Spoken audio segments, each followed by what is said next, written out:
இவன் அவன்ல வரல அது என்ன குறுக்க நிக்கிற.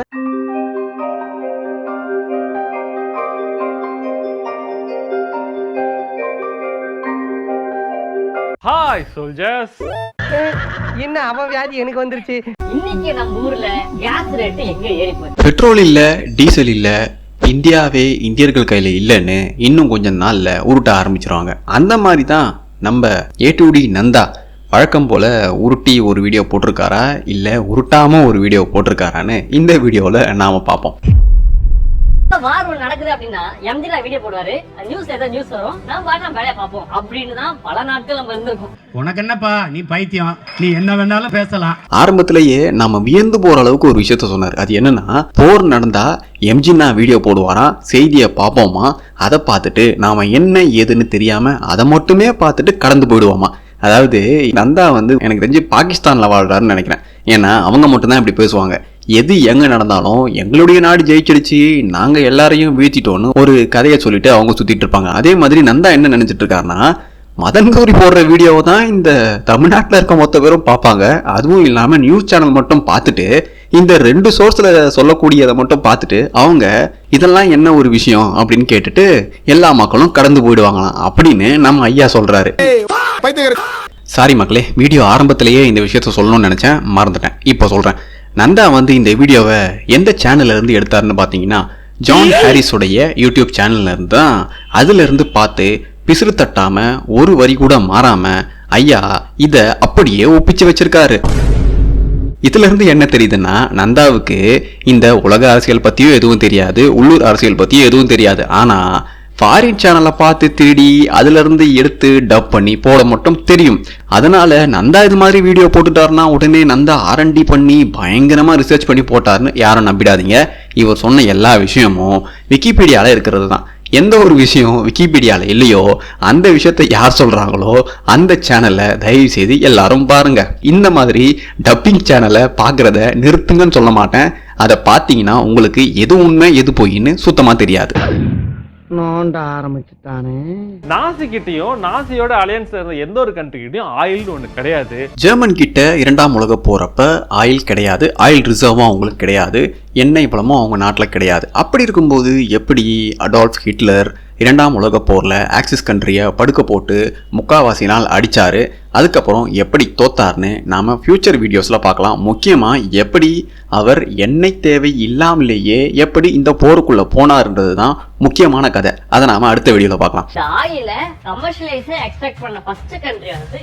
இதுல என்ன முக்கியமான விஷயம்னா, அமெரிக்கா தான் முதல்ல இந்த ஆயிலை கமர்ஷியலைஸ் பண்ணாங்கன்றதும் அமெரிக்கா தான் முதல்ல இந்த ஆயிலை எடுத்தாங்கன்றதும் ரொம்ப தவறு. முதல் முறையா ஆயிலை எக்ஸ்ட்ராக்ட் பண்ணது, அதை எக்ஸ்ட்ராக்ட் பண்ணி கமர்ஷியலைஸ் பண்ணது எந்த நாடுன்னு பார்த்தீங்கன்னா, முன்னாள் சோவியத் யூனியனில் இணைந்திருந்த அஜர்பைஜான் தான். அதுவும் 1846ஆம் ஆண்டே இதை பண்ணிட்டாங்க. அதுக்கடுத்து போலண்ட் நாடு 1854ஆம் ஆண்டே இதை பண்ணிட்டாங்க. அதுக்கடுத்து ரொமேனியா 1856லேயே இதை பண்ணிட்டாங்க. அதுக்கு அடுத்து தான் யுனைடெட் ஸ்டேட்ஸ் 1859ஆம் ஆண்டு இவங்க ஆயில ட்ரில் போட்டு எடுத்து அதை கமர்ஷியலைஸ் பண்ணாங்க. அதனால அமெரிக்கா தான் முதல்ல எண்ணெயை தோண்டி எடுத்து அதை விற்பனைக்கு கொண்டு வந்தாங்கன்னு சொல்றது ஒழுங்கா R&D பண்ண தெரியாத அவங்களுடைய பேச்சு. பிரச்சனைனா அவங்க கிட்ட ஆயில் ரிசர்வ் இருக்கு, லேண்ட் புல்ல. ஆனா அவங்களுக்கு அதை எப்படி வெளியே எடுக்கணும், அதை எப்படி கமர்ஷியலைஸ் பண்ணணும், அதை எப்படி விற்கணும் அப்படின்ற விஷயம் தெரியாது. அவனை சொல்லி நிறுத்துங்களேன்டா, அவன் நிறுத்துற அது லூசுக்கு மட்டும் வந்துட்டே இருக்கான். அந்த டைம்ல யுஎஸோட ஸ்டாண்டர்ட் ஆயில் ஆஃப் கலிபோர்னியான்ற கம்பெனி சவுதி அரேபியன் கிங் கிட்ட போயிட்டு, நாங்க பார்த்தா உங்களோட கண்ட்ரில சர்ச் பண்றோம், உங்ககிட்ட ஆயில் இருக்கா இல்லையான்னு. அப்படி ஆயில் இருந்து கண்டுபிடிச்சா நாம இதை எக்ஸ்ட்ராக்ட் பண்ணி நாம பார்ட்னர்ஷிப் பண்ணிக்கலாம் அப்படின்ற மாதிரி ஒரு டீல் போகுது. ஆக்சுவலி முதல் முறையா சவுதியில இருந்து பிரிட்டன் கிட்ட தான் ரெக்வஸ்ட் பண்றாங்க, இங்க சவுதி அரேபியால ஆயில் இருக்கான்னு கொஞ்சம் எங்களுக்காக சர்ச் பண்ணித்தாங்கன்னு. ஆனா பிரிட்டன் என்ன பண்ணிட்டாங்கன்னா, பெர்ஷியால, அதாவது இப்ப இருக்கக்கூடிய ஈரான்ல ஏற்கனவே 1908ஆம் ஆண்டு அவங்க எண்ணெய் வளத்தை கண்டுபிடிச்சு அப்போத்துல இருந்தே அதை எக்ஸ்போர்ட் பண்றதால அவங்க சவுதி அரேபியாலலாம் ஆயில் இருக்க வாய்ப்பே இல்லைன்னு அவங்களுக்கு பதில் சொல்லிட்டு அதை கைவிட்டுறாங்க. இந்த நேரத்தில் தான் 1933ஆம் ஆண்டு USA சவுதி அரேபியா கூட கன்செஷன் அக்ரிமெண்ட் போட்டு 4 வருஷம் அதுக்கப்புறம் தீவிரமாக தேடி 1938ஆம் ஆண்டு தான் அவங்க எண்ணெயை கண்டுபிடிக்கிறாங்க. அந்த வருஷத்துலேருந்து தான் அவங்க எண்ணெயை எடுக்க ஆரம்பிக்கிறாங்க. அதனால நந்தா சொன்ன மாதிரி மிடில் ஈஸ்ட்ல இருந்த யாருக்குமே எண்ணெயை எப்படி எடுக்கணும்னே தெரியல, எப்படி கமர்ஷியலைஸ் பண்ணணும்னே தெரியாம இருந்தாங்கன்னு சொன்னது எல்லாமே சுத்த பொய். ஏன்னா 1908 மிடில் ஈஸ்ட்ல அதுலயும் இப்ப பிரச்சனை நடக்கிற ஈரான்ல பிரிட்டிஷ் எண்ணெயை எடுக்க ஆரம்பிச்சிட்டாங்க. அமெரிக்கா மிடில் ஈஸ்ட்குள்ள வரதுக்கு முன்னாடியே பிரிட்டிஷ் ஈரான்ல பெட்ரோல் எடுத்துட்டு இருந்தாங்க, அதாவது ஆயில் எடுத்துட்டு இருந்தாங்க. அதே மாதிரி ஈராக்லயும் ஆயில் இருக்குதுன்னு டிபிசின்னு சொல்லப்படுற டர்க்கிஷ் பெட்ரோலியம் கம்பெனி அங்க ஆயிலை கண்டுபிடிச்சாங்க. அந்த டிபிசியும் பிரிட்டனுடைய கட்டுப்பாட்டுல, அதாவது 3/4 ஷேர் பிரிட்டன் வச்சிருந்ததால அதுவும் அவங்களுடைய கட்டுப்பாட்டுல இருந்தது. இதன் மூலமா இவங்க என்ன பண்ணாங்கன்னா, எந்தவித நாட்டையும், அதாவது பிரிட்டன் பிரான்ஸை தவிர மீதி எந்த நாடுமே இந்த மிடில் ஈஸ்ட்குள்ள நுழைஞ்சி ஆயிலை எடுக்க கூடாதுன்றதுல பிரிட்டன் ரொம்ப தீவிரமா இருந்தாங்க. அப்படி இருக்கும்போது 1929 இந்த டிபிசி கம்பெனி அப்படியே ஐபிசியா மாறுது. அப்படி ஐபிசியா மாறினதும் ரெட் லைன் அக்ரிமெண்ட் மூலமா மிடில் ஈஸ்ட் கண்ட்ரில இருக்க 3/4 ஆயில் எல்லாமே எங்களுக்கு மட்டும்தான் வரணும்னு பிரிட்டன் அந்த அக்ரிமெண்ட்டை வெற்றிகரமா போட்டு முடிச்சாங்க. அப்பவும் அமெரிக்காவால உள்ள நுழையவே முடியல. முதலாம் உலக போர்ல இருந்தே அமெரிக்கா மிடில் ஈஸ்ட்குள்ள நுழைஞ்சி ஆயிலை எடுக்கணும்னு அவங்க ரொம்பவும் கஷ்டப்பட்டாங்க. ஆனா பிரிட்டன் அதுக்கு எந்த வகையிலையும் இடம் கொடுக்கவே இல்லை. அந்த நேரத்துல இந்த ரெட் லைன் அக்ரிமெண்ட் மூலமா எந்த ஒரு மிடில் ஈஸ்ட் கண்ட்ரியை தாண்டிய வேற நாடும் இங்க எந்த பங்கும் வைக்க கூடாது, எந்த எண்ணெய் நிறுவனத்தையும் உருவாக்க கூடாது, எந்த இடத்துலையும் எண்ணெய் இருக்கான்னு தேடவும் கூடாதுன்னு அவங்க அக்ரிமெண்ட் போட்டாங்க. ஆனா அந்த நேரத்துல 2 நான் ஐபிசி கம்பெனி உள்ள நுழைஞ்சது, அதுதான் அமெரிக்கா. அப்பதான் இவங்க சவுதி அரேபியா கூட கான்ட்ராக்ட் போடுறாங்க.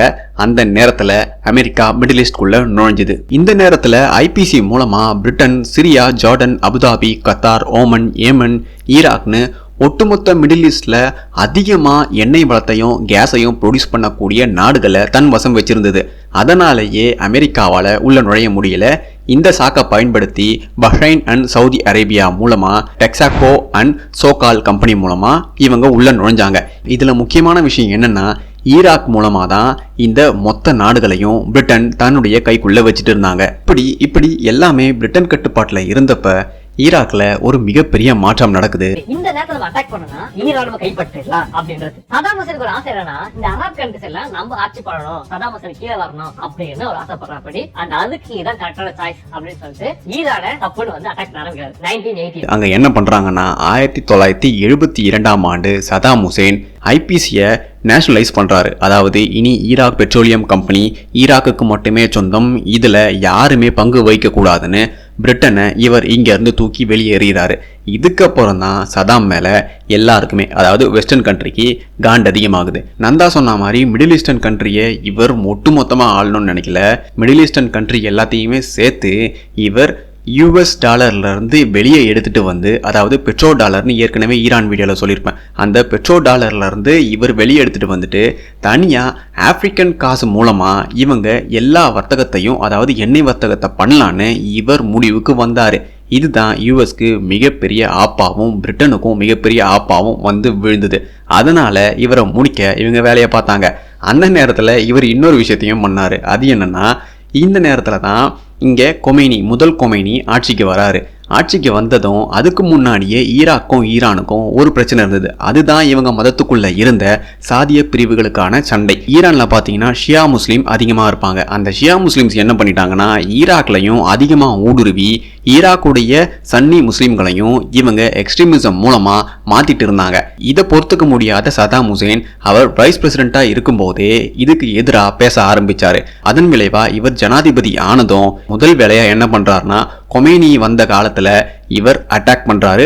இனிமே ஷியா முஸ்லிமுடைய தொந்தரவு ஈராக்குள்ள இருக்கக்கூடாதுன்னு தான் இந்த அட்டாக்கையே அவர் பண்ணாரே தவிர, நந்தா சொன்ன மாதிரி எண்ணெய் வளத்தை சுருட்டிக்கணும், ஒட்டுமொத்த மிடில் ஈஸ்ட்லையும் தான் ஆளணும்னு நினைச்சு சதாம் இந்த வேலையை பண்ணவே இல்லை. முழுக்க எக்ஸ்ட்ரீமிஸ்ட் ஷியா முஸ்லிம்களை எதிர்த்து தான் இவர் ஈராக்கை காப்பாற்றணுன்றதுக்காகவே இந்த போரை நடத்தினாரு, இந்த போரை தொடங்கினாரு. அதுவும் இல்லாம பெட்ரோ டாலர் மூலமா இனி ஈராக்குடைய எண்ணெய் வர்த்தகம் இருக்கவே இருக்காதுன்னு இவர் திட்டவட்டமா வேற தெரிவிச்சிட்டாரு இல்லையா.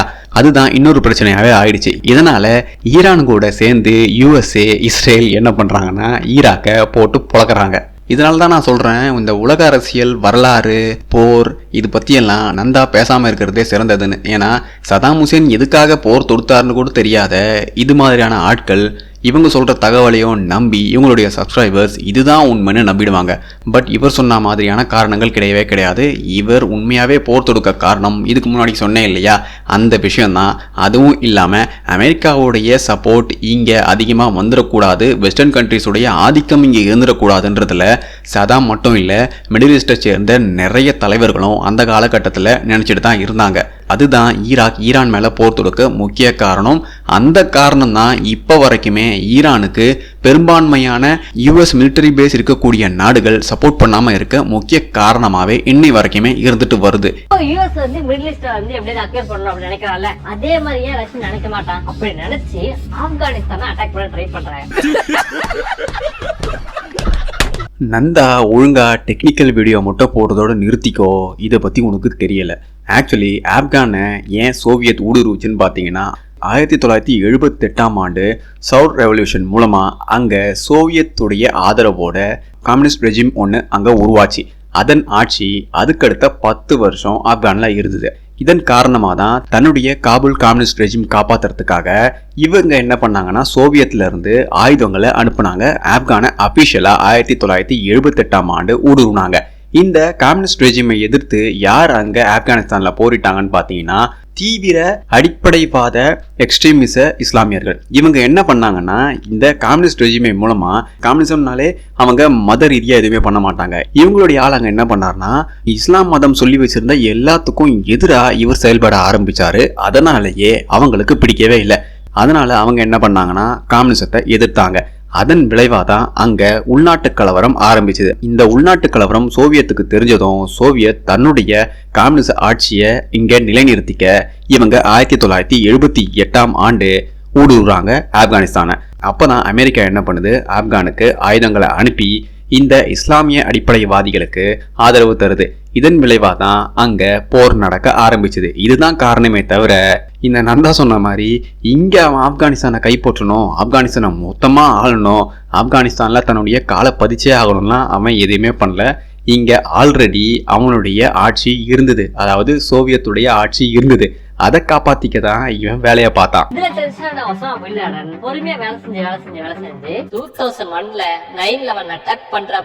இந்த அமெரிக்கா மேல பின் லாடன் நடத்தின அட்டாக்ல இன்னும் மிகப்பெரிய விஷயம் ஒன்று இருக்கு. அது நந்தா மாதிரியான ஆட்களுக்கு தெரிய வாய்ப்பு கிடையாது. ஏன் இவர் அங்கே அட்டாக் பண்ணாருன்னா மிக முக்கிய காரணம் எதுன்னா யுஎஸுடைய பிரசன்ஸ் மிடில் ஈஸ்டில் அதிகமாக இருந்தது. அதை தவிர்த்து 1982ஆம் ஆண்டு நடந்த வாரில் லெபனானில் அமெரிக்கா போட்ட குண்டுகளால் அழிஞ்சு போன வீடுகளுடைய நினைவர்த்தமாக அதை உங்களுக்கு நான் திருப்பி தருவேன்னு இவர் அப்போவே எல்லார் முன்னிலையும் இவர் பிரகடனப்படுத்தியிருக்காரு. அந்த நோக்கத்தால் தான் இவர் என்ன பண்ணியிருக்காருன்னா அமெரிக்காவுடைய ஃபேமஸ் ட்வின் டவர் மேலே இவர் இந்த வேலையை பார்த்துருக்காரு.